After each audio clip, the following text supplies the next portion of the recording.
तो विद्यार्थी मित्रों आज આપણે ધોરણ 12 સાયન્સમાં વિષય ભૌતિક ચેપ્ટર 1 નો ઉદાહરણના દાખલાની વાત કરતા હતા. તો એમાં ઉદાહરણ નંબર 7 આજે આપણે અભ્યાસ કરવાનો છે કે ઉદાહરણ નંબર 7 આવું કહે છે કે આકૃતિમાં દર્શાવ્યા મુજબ ત્રણ વિદ્યુતભાર આપેલા છે Q1 Q અને -Q. વિદ્યુતભારોને સમબાજુ ત્રિકોણના શિરોબિંદુઓ પર મૂકવામાં આવે છે તો દરેક વિદ્યુતભાર પર કેટલું બળ લાગશે. બરાબર. તો પહેલા તો એક ત્રિકોણ છે, સમબાજુ ત્રિકોણ છે કે જેના ત્રણ શિરોબિંદુ પર અલગ અલગ ચાર્જના અથવા તો અલગ અલગ વિદ્યુતભાર બનેલા છે. હવે આકૃતિ પ્રમાણે આપણે જોઈએ કે ત્રિકોણમાં A, B અને C આવા ત્રણ શિરોબિંદુ છે. તો પહેલા શિરોબિંદુ પર +Q વિદ્યુતભાર, બીજા પર +Q વિદ્યુતભાર અને ત્રીજા પર -Q વિદ્યુતભાર મૂકેલા છે. હવે તો પહેલા તો આકૃતિમાં વાત કરી પ્રમાણે જે સમબાજુ ત્રિકોણ છે એટલે કે ત્રણેય બાજુનો માપ કેટલો છે સમાન. આપણે એ છે તો ધારી લઈએ કે AB જે બાજુ છે બરાબર અથવા રેખાખંડ છે BC CA ત્રણેયની લંબાઈ કેવી હશે સમાન એટલે કે એ જેટલી હશે. હવે એના આપણો લાગતું બળ, તો બળ વિશે આપણે બળનું સૂત્ર તો આવ્યું છે F K ઉપર ડાઇલેક્ટ્રિક અચળાંક અથવા તો કેની જગ્યાએ 1/4πε0.10. હવે કે Q1 Q2 upon r2 એટલે કે r એટલે અંતર જગ્યા બે લીધું l નો સ્ક્વેર અને Q1 Q2 એટલે બંને અત્યારે આપણે વિદ્યુતભાર કેવો છે આપણી પાસે Q વિદ્યુતભાર છે. Q1 Q2 ની જગ્યાએ આપણે શું લેશું Q એટલે Q ગુણ્યા Q એટલે Q નો સ્ક્વેર. બરાબર. હવે સમાંતર બાજુ ચતુષ્કોણના નિયમ પરથી આપણે વેરીફાઈ કરી શકીએ કે એ બિંદુ જે A સ્થિત બિંદુ આવ્યું છે એ બિંદુ પરના +Q વિદ્યુતભાર પર લાગતું બળ કેટલું હોય. એના માટે આપણે સમાંતર બાજુ ચતુષ્કોણનો નિયમ લગાવવો પડે કે આ બિંદુ પર કેટલું બળ હશે. બરાબર. તો એના પર સદિશ રાશિ તરીકે લેવું પડે, દિશાની જરૂર પડે એટલે કે સદિશ √ હવે તમે સમાંતર બાજુ ચતુષ્કોણનો નિયમ આવતો છે કે જે વસ્તુ આપી હોય એટલે કે પહેલાનો સ્ક્વેર બીજાનો સ્ક્વેર 2 પહેલું * બીજું ગુણ્યા એનો ખૂણો. બરાબર. અને એને દિશામાં એકમ સદિશ લેવો પડે એટલે એની દિશા આ આવશે આપણે BC. બરાબર. BC દિશામાં એકમ સદિશ લેવો પડે. હવે એટલે કે પહેલાનું લાગતું બળ એટલે એનું બળ કેટલું લઈ લઈએ F, બીજું પ્લસ બીજાનું બળ કેટલું હોય F પ્લસ 2 ગુણ્યા પહેલું બીજું બળ એટલે પહેલું ગુણ્યા બીજું એટલે 2 જગ્યાએ F જેટલું બળ લાગે છે અને ગુણ્યા એનો ખૂણો. અને ખૂણો કેવો છે ભાઈ cos 120 નો આપણે ખૂણો cos 120 ને 1 ચક્કર પૂરું બને છે. બરાબર. અને એની દિશામાં એકમ સદિશ. તો અહીંયા પોઈન્ટ લખ્યો છે A કે B. બરાબર. A થી જે બળ લાગે છે કે બળ કે લાગે A થી B તરફ અને B થી C તરફનું બળ એ બંને જગ્યાએ હું ધાર લે F. એટલે મને શું આવવું જોઈએ ભાઈ કે AB આવવું જોઈએ અહીંયા BC આવવું જોઈએ. બરાબર. તો એ બળ બે વસ્તુની જગ્યાએ હું ધાર લીધો જાય F ધાર લીધો. અહીંયા એ જ આવશે. બરાબર. અને ગુણ્યા એનો ખૂણો. હવે બીજું કે તેમની વચ્ચેનો ખૂણો કેટલો હશે ભાઈ 120 એટલે બાદ કરી કે અહીંયા ખૂણો કેટલો બનશે 120 નો અહીંયા ખૂણો કેટલો બનશે 120 નો. બરાબર. અને વાત કરી છે AB. બરાબર. એ BC આ કુલ આપણો AB છે ને આપણો કુલ ખૂણો કેટલો બનવો જોઈએ 120 નો. બરાબર. આ 120 ડિગ્રી નો બનશે. એવી રીતે બીજો પણ સમજવાનો છે કે F એ જે આપણે વાત કરી પ્રમાણે હવે સાદુરૂપ આપેલા I F છે પ્લસ h સ્ક્વેર. બરાબર. એટલે 2h સ્ક્વેર થાય. હવે બીજો પોઈન્ટ કે અહીં એક પોઈન્ટ યાદ રાખજો કે cos 120 -1/2 કેટલા થાય તમને ટેબલ પ્રમાણે ખબર હોય કે -1/2. તો -1/2 અહીંયા એપ્લાય કરીએ તો 2 કેવા થઈ જાય અને અહીંયા આપણે -1/2 એપ્લાય કરીએ તો 2 કેવા થાય કેન્સલ આવે. બરાબર. તો બચ્યું શું -f અને f ગુણ્યા f એટલે f નું પાછળ સ્ક્વેર એટલે -f સ્ક્વેર ગુણ્યા અને દિશામાં એકમ સદિશ એટલે BC તો આવે જ. બરાબર. એ શું દર્શાવે ભાઈ કે B થી C તરફની દિશા દર્શાવે. બરાબર. cos 120 -1/2 અહીં વેલ્યુ છે એટલે કામ કમ્પ્લીટ. તો સાદુરૂપ આપીએ કે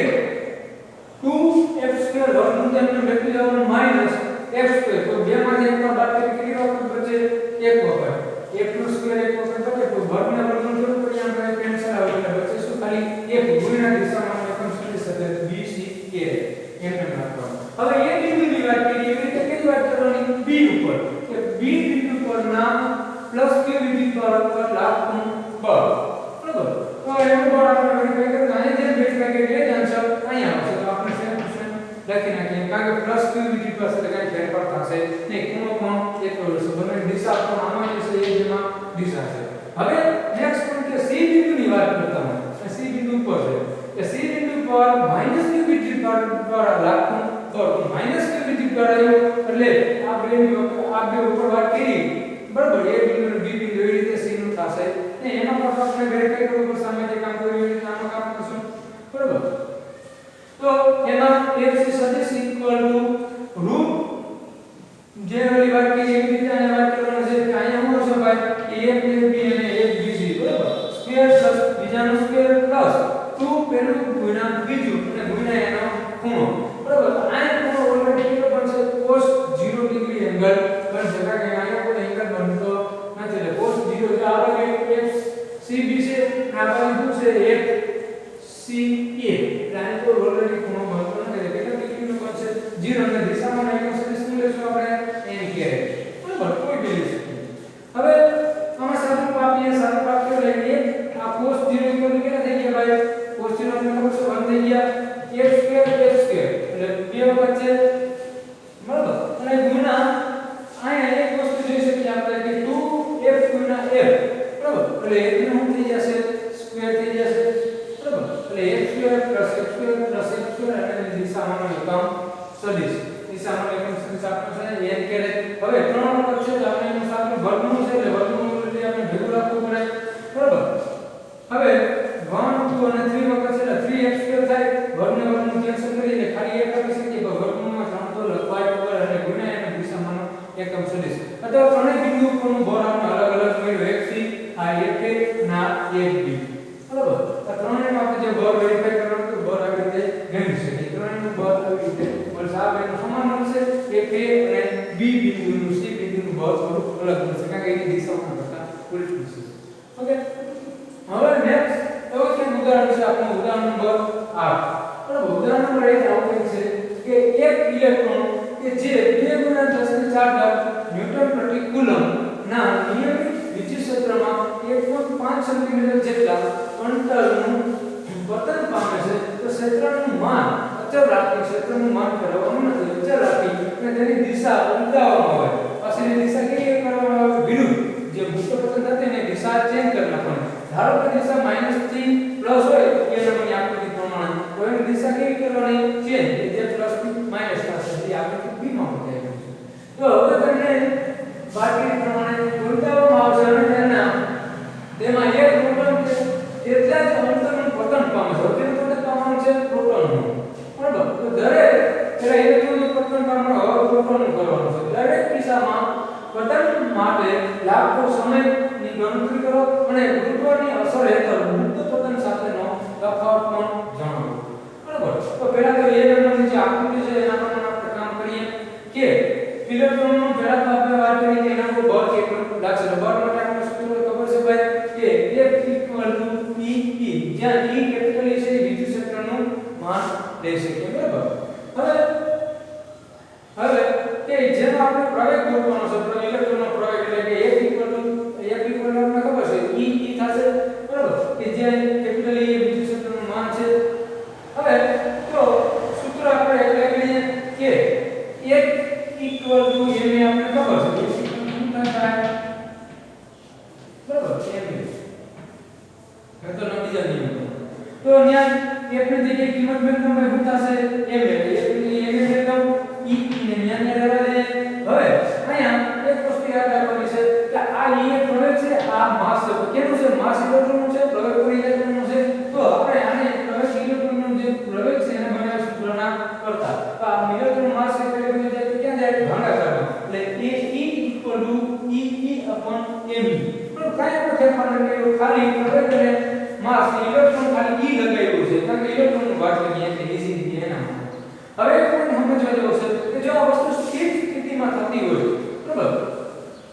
સ્થિર સ્થિતિમાંથી સરકીને સ્થિર અવસ્થામાંથી ધારો કે ગતિમાં આવે ત્યારે એ ચક્કર જેટલું પતન પામવામાં માટે ઇલેક્ટ્રોનને લાગતો સમય બરાબર એટલે સ્થિર અવસ્થામાંથી ગતિ કરી અને ધારો કે ઉપરથી નીચેને એક જેટલું ડિસ્ટન્સ હોય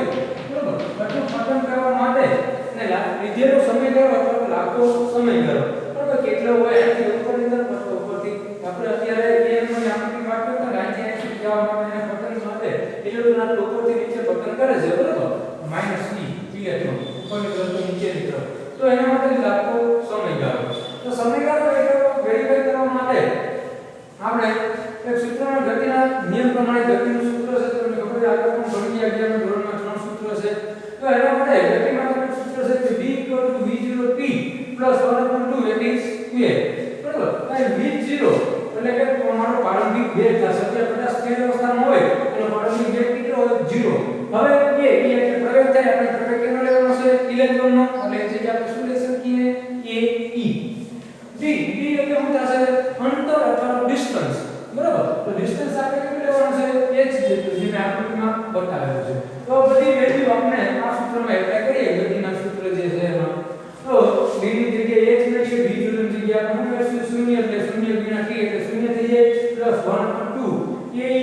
કારણ કે એની જગ્યાએ e લગાવવું પડશે આપણે અહીંયા t એટલે કાંઈકનો જો ઇલેક્ટ્રોન માટે છે e નો સ્ક્વેર હવે સાદું બાકી જે સમય ગોઠવવાનો છે એના માટે સૂત્રના કરતા આ બધી વસ્તુ અહીંયા ભાગાકાર છે તો એમાંથી ક્યાં જાય ગુણાકારમાં લો અંશમાં જાય 2h થઈ જાય અને આ એ અહીંયામાં છે તો એમાંથી ક્યાં જાય ભાગાકારમાં પણ ઇક્વલ ટુ ની બધી બાજુ એટલે આવું કંઈક તમને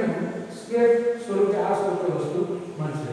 હવે અહીંયા આપણે સમીકરણ એક જે મેળવી ગયા છે એટલે આપણે વેલ્યુ એપ્લાય કરતા એટલે એપ્લાય કરશું e એટલે ઇલેક્ટ્રોનનો પ્રવેગની કિંમત આપણે મેળવી દઈએ સમીકરણ 1 માં બરાબર કે મેળવી દઈએ મેળવી દઈએ તો શું થશે ભાઈ કે કેટલું કિંમત મેળવી છે મને e બરાબર તો છેદમાં છેદ ક્યાં જવા દે અંશમાં એટલે ડાયરેક્ટ m ની છેદમાં તે ક્યાં જવા દીધા અંશમાં એટલે 2x m e બરાબર હવે અહીંયા ટાઈમ નો જે વર્ક છે બરાબર t એટલે જે સમય લાગે એનો સ્કેલ છે આપણે સ્કેલ જોતો નથી તો વર્ક કાઢવાનો શું આપણે ઇક્વલ પેલી બાજુ વર્ગમૂળ તો વર્ગમૂળ એપ્લાય કરી દઈએ બરાબર એ કામ કરતી હવે બધી વસ્તુની કિંમત એપ્લાય કરી જે રકમમાં આપેલી છે બરાબર તો રકમમાં બેના બે રહેવા દે h એટલે ડિસ્ટન્સ તમે કેટલું આપ્યું છે 1.5 સેમી જેટલું અંતર આપેલું છે બરાબર તો સેન્ટીમીટર આપ્યું છે અને SI એકમ પ્રમાણે આપણે મીટરમાં કન્વર્ટ કરવા પડે 10 ની માઈનસ કેટલી ઘાત થાય 2 ઘાત કારણ કે જે છેદમાં ઉપર લઈ જાય છે માઈનસ થાય હવે ગુણ્યા એની ઇલેક્ટ્રોનનું માસ આપણે ખબર છે 9.1 ગુણ્યા 10 ની માઈનસ 21 બરાબર અપોન e એટલે કે પહેલા તો ઇલેક્ટ્રોન છે એનું વિદ્યુતભાર મને ખબર છે ઇલેક્ટ્રોનનું વિદ્યુતભાર કેટલું થાય 1.7 ગુણ્યા 10 ની માઈનસ 19 અને e કે જે વસ્તુ આપણે રકમ આપેલી એક ઇલેક્ટ્રોન કેટલું આપ્યું છે ભાઈ ઇલેક્ટ્રોન 2 ગુણ્યા 10 ની 4 જે આપેલું છે આપણે લખવાનું છે હવે આ બધી વસ્તુનો વર્ગમૂળ કાઢીએ ભાગાકાર કરીએ એટલે આવું કંઈક આન્સર તમને મળશે અને એક વસ્તુ યાદ રાખજો કે ટાઈમ લીધો છે તો એનો એકમ અંશ માટે SI એકમ સેકન્ડ થાય અને જે 10 ની માઈનસ 9 ઘાત છે આપણે ખબર છે 10 ની માઈનસ 9 ઘાત હોય એટલે એને આપણે નેનોમીટરમાં કન્વર્ટ કરી શકીએ તો તમે નેનોમીટરમાં કન્વર્ટ કરી શકો આ એકમને હવે એક આકૃતિ નંબર જે b આપેલી છે એમાં એવી વાત કરી તમને કે એક સૂત્ર તેટલા જ અંતરનું પતન અંતર એ જ આપ્યું છે જ્યારે પ્રોટોન પામતું હોય આ દિશામાં પ્રોટોન માટે લાગતો સમય પણ આપણે આ જ દિશામાં પાછો ગોઠવવાનો છે તો પ્રોટોનનો પ્રવેગ આપણે આમાં જે ઇલેક્ટ્રોનનો પ્રવેગ મેળવ્યો એ રીતે પ્રોટોનનો મેળવી શકીએ કે AP =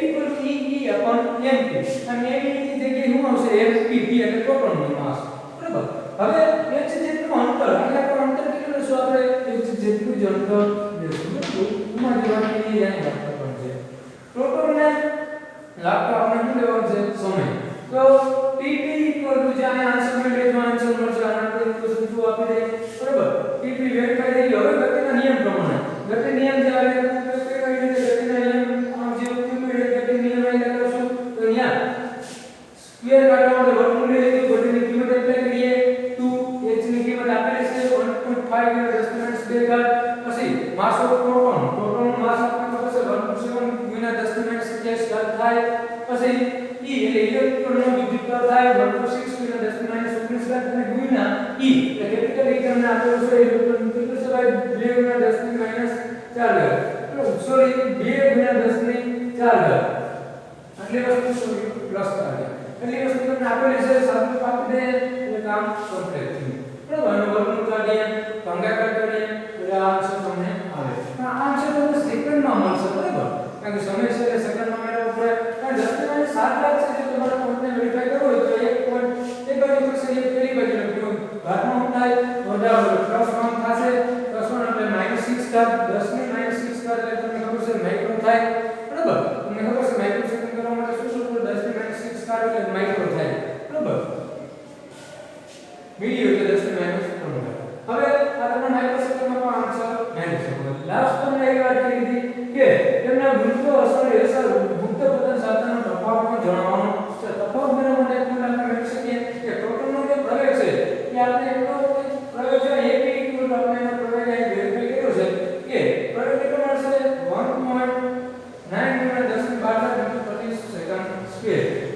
તો આ પ્રોટોનનો પ્રવેગ છે એ ખૂબ જ અંદાજિત જેટલું મળે છે એટલે એમ કહી શકાય કે એનો બંનેનો તફાવત આપણે પાછળ વેરીફાઈ કરી શકીએ પ્રોટોનના પ્રવેગનો બરાબર તો પહેલા તો આપણે એક્ઝામ્પલમાં જોયું પ્રમાણે ઇલેક્ટ્રોન માટે આપણે સમય વેરીફાઈ કર્યો પછી અહીંયા આપણે ખાલી પ્રોટોન જે પ્રવેગ છે એને આપણે એકબીજાનો કોઈ તફાવત ગોતવાનો તો એમ કહી શકાય કે આના કરતા થોડો હાઈ તફાવત મેળવી શકીએ તો આપણો આન્સર આવે છે એના કરતા થોડો ઓફ આન્સર આવે છે એટલે આ એક્ઝામ્પલ અને જો ટોપી છે બરાબર હવે નેક્સ્ટ એક્ઝામ્પલ જે આવ્યું કે આપણે